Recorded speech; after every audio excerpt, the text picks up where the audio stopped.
CLP భేటీ ముగిసిన అనంతరం కాంగ్రెస్ ఎమ్మెల్యేలు మీడియాతో మాట్లాడుతున్నారు. లైవ్ ద్వారా చూద్దాం. సంఘటన విషయంలో ప్రస్తావన తీసుకొచ్చి వారి కుటుంబ సభ్యులకు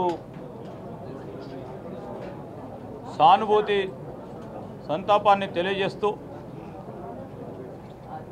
ఆ సంఘటనను ఖండిస్తూ ఈ ప్రభుత్వం కేంద్ర ప్రభుత్వం రాబోయే కాలంలో ఇలాంటి సంఘటన జరగకూడదని చర్యలు తీసుకోవాలని కూడా మేము గట్టిగా డిమాండ్ చేస్తూ ఒక తీర్మానం చేసి వారికి గొప్పగా నివాళులు శాసనసభ కాంగ్రెస్ పార్టీ పక్షాన నివాళులు అర్పించడం జరిగింది. రెండవది మాజీ మంత్రివర్యులు కేశవులు గారు, అదేవిధంగా మాజీ పార్లమెంట్ సభ్యులు, మాజీ శాసనసభ్యులు మరి జల్గం కొండలరావు గారు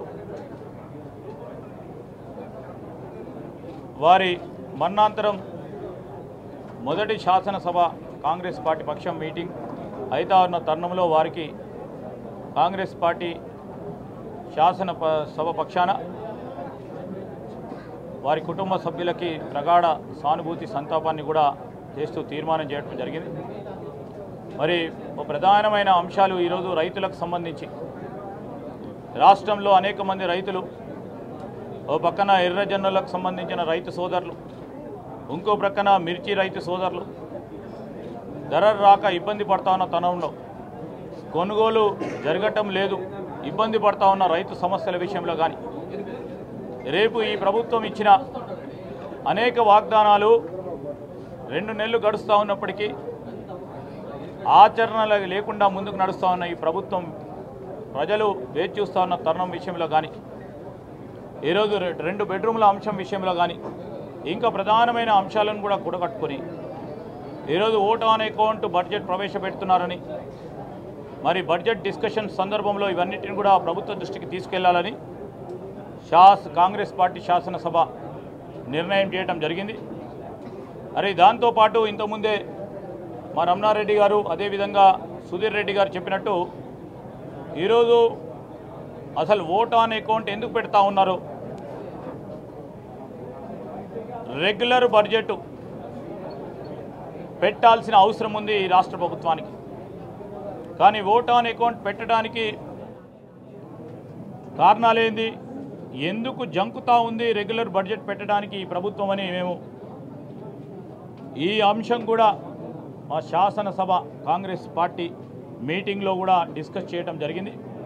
మేము ఇప్పుడు కూడా చెప్తా ఉన్నాం, ఎక్కడైతే ఎన్నికలు పోతూ ఉంటారో రాష్ట్రాలు కానీ కేంద్రం ఎప్పుడైనా ఎన్నికలు పోతా ఉన్న తరుణంలో మరి రెగ్యులర్ బడ్జెట్ పెట్టడానికి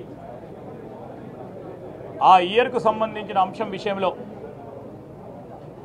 ప్రజలు తీసుకున్న నిర్ణయం ప్రకారం ప్రభుత్వాలు ఏర్పడితే కనుక ఓట్ ఆన్ అకౌంట్ బడ్జెట్ పెట్టడము జరుగుతూ ఉన్న సందర్భం. మనకు ఎన్నికలై 2 నెలలు గడుస్తూ ఉన్నప్పటికీ రెగ్యులర్ బడ్జెట్ సమయం వచ్చినప్పటికీ ఎందుకు పెట్టడం లేదని ఈ ప్రభుత్వాన్ని మేము ప్రశ్నిస్తూ ఉన్నాం. రెండో అంశానికి వస్తే ఈరోజు ఓట్ ఆన్ అకౌంట్కి సంబంధించిన అంశం వచ్చిన రీతిలో ఇప్పటి వరకు దాదాపు సెప్టెంబర్ 6 నుంచి ఇప్పటి వరకు, మరి మొన్నటి వరకు కూడా మంత్రులు లేకుండే, సెప్టెంబర్ 6వ తారీఖు నుంచి ఈనాటి వరకు కూడా ఆపద్ధర్మ ప్రభుత్వంగానే ప్రజలు గమనిస్తూ ఉన్నారు.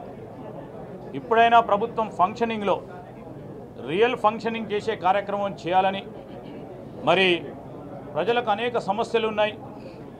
ఈ తెలంగాణ రాష్ట్ర సమితి ఎన్నికల్లో ఇచ్చిన వాగ్దానాలు అమలుపరుస్తారని ప్రజలు వేచి చూస్తున్న తరుణంలో రెగ్యులర్ బడ్జెట్ పెట్టి అనేక సంక్షేమ కార్యక్రమాల విషయంలో నిర్ణయం తీసుకుంటారని ప్రజలు వేచి చూస్తూ ఉన్న కార్యక్రమాలను ఎందుకు మీరు డిలే చేస్తూ ఉన్నారు? దీనికి కారణం ఏందో ఖచ్చితంగా మరి ప్రభుత్వం చెప్పాల్సిన అవసరం ఉందని కాంగ్రెస్ పార్టీ శాసనసభ పక్షంలో అనేక మంది గౌరవ శాసనసభ్యులు కూడా మరి ఈ విషయంలో చర్చించడం జరిగింది.